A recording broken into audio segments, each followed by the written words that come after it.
Mga kaparokya, bago natin umpisa ang online viewership ng dalawang bigating noontime shows dito sa bansa, ang It's Showtime at ang Eat Bulaga. Ngayong araw po ng Biyernes, March 7 ay ibabahagi ko po muna sa inyo ang papremyong na ibigay ng dalawang noontime shows kahapon and of course, ang highest views na naabot po nila last episode. Pero bago natin talakayin yan mga kaparokya, humihiling ako na pakisubscribe ang aking YouTube channel. Paki-like and share na din mga kaparokya para marami pong makapanood or mas makilala po ang YouTube channel natin. Maraming salamat po sa inyo mga kaparokya. So umpisa natin mga kaparokya sa highest views counts ng dalawang noontime shows kahapon. So dito makikita po natin sa screenshot na ginawa po natin na ang It's Showtime po ay may 97,000 views. Ito po ay kuha sa oras na 12:46 PM at sa segment na Quiz B. Samantalang ang Eat Bulaga naman po, sila po ay may 137,000 views. At ito po ay nakuha sa ganap na 1:56 PM at sa segment po na Gimme 5. So consistent po ang numbers ng Eat Bulaga for the past 3 days mga kaparokya. Bunsod po ito ng pagbaba ng views ng main YouTube channel ng TV5. Medyo nalilito pa rin po sa hanggang ngayon ang mga viewers po ng main YouTube channel ng TV5 dahil as of this moment ay 10,000 lang po ang views na nakukuha po nila unlike before na umaabot po ng 40,000 views. So dito mga kaparokya, pagdating sa highest views ay angat po ang Eat Bulaga. So mapunta naman po tayo sa Team Replay views count. So ito po ay kuha sa ganap ng 10 PM kagabi mga kaparokya. Makikita dito na ang It's Showtime po ay may 488,188 views at ang Eat Bulaga naman po ay may 488,943 views. So dito mga kaparokya ay dikit pagdating sa Team Replay views counts ang dalawang noontime show at angat lamang po ng 755 views ang noontime show ng Iconic Trio. So dito malaking tulong din po ang ginawang MediaCon ng It's Showtime para sa kanilang tawag ng tanghalan Grand Res Bacan kahapon. So mapunta naman po tayo mga kaparokya sa prizes given na ibinahagi po nila kahapon. Pero quick recap lang po tayo mga kaparokya in 3 days episode from Monday to Wednesday, March 3 to March 5. Sila po ay may total prizes given na 802,000 pesos. 132,000 dito ay sa It's Showtime at ang 670,000 naman po ay sa Eat Bulaga. So mapunta po tayo sa Thursday episode.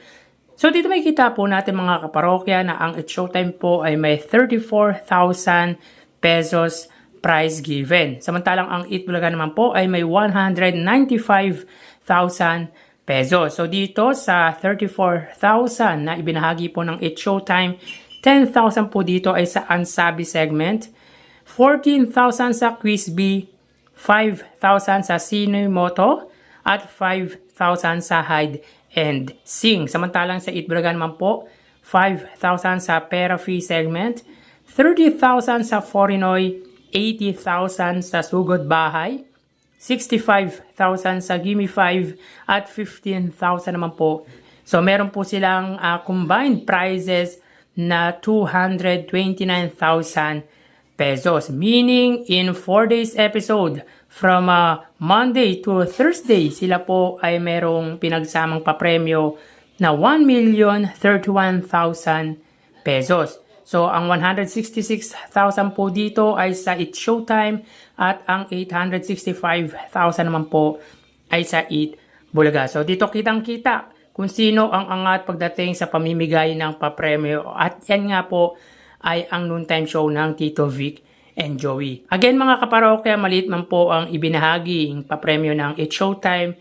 Para po sa atin ay malaking tulong pa rin po ito para sa mga recipient ng papremyo ng nasabing noontime show ng ABS-CBN at ng GMA Network. So tara ating alamin ang online viewership ng dalawang bigating noontime shows. Para sa Eat Bulaga under TVJ Facebook page na may 3 million followers at sa It's Showtime naman po na may 18 million followers. So sa oras na 1:19 PM ang It's Showtime po ay may kasalukuyang segment na Sine Moto. So hanapin po muna natin ang live ng It's Showtime. Samantalang ang Eat Bulaga naman po, sila po ay may kasalukuyang segment na Sugod Bahay mga kapatid. So dito makikita po natin na ang It's Showtime po ay may 6,100 viewers.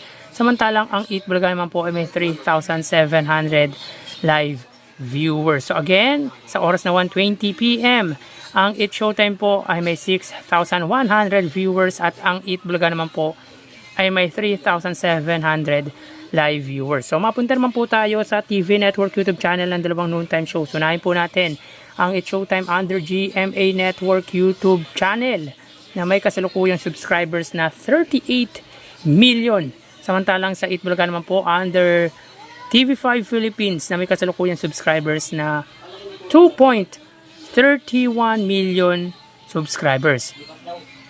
Sa oras na 1:20 PM ang It's Showtime po under GMA Network, sila po ay may 18,000 viewers. Ang Eat Bulaga naman po under TV5 ay may 10,000 live viewers. So again, mga kaparokya, sa oras na 1:20 PM, ang It's Showtime under GMA Network, sila po ay may 18,000 viewers. At ang Eat Bulaga naman po under TV5 ay may 10,000 live viewers. So mapunta naman po tayo sa main YouTube channel ng dalawang noontime shows. So unahin po natin ang It's Showtime under ABS-CBN It's Showtime na may 2.54 million subscribers. At sa Eat Bulaga naman po under Eat Bulaga TVJ YouTube channel na may 1.35 million subscribers. Sa oras na 1:21 PM, ang It's Showtime po, sila ay may 79,000 viewers.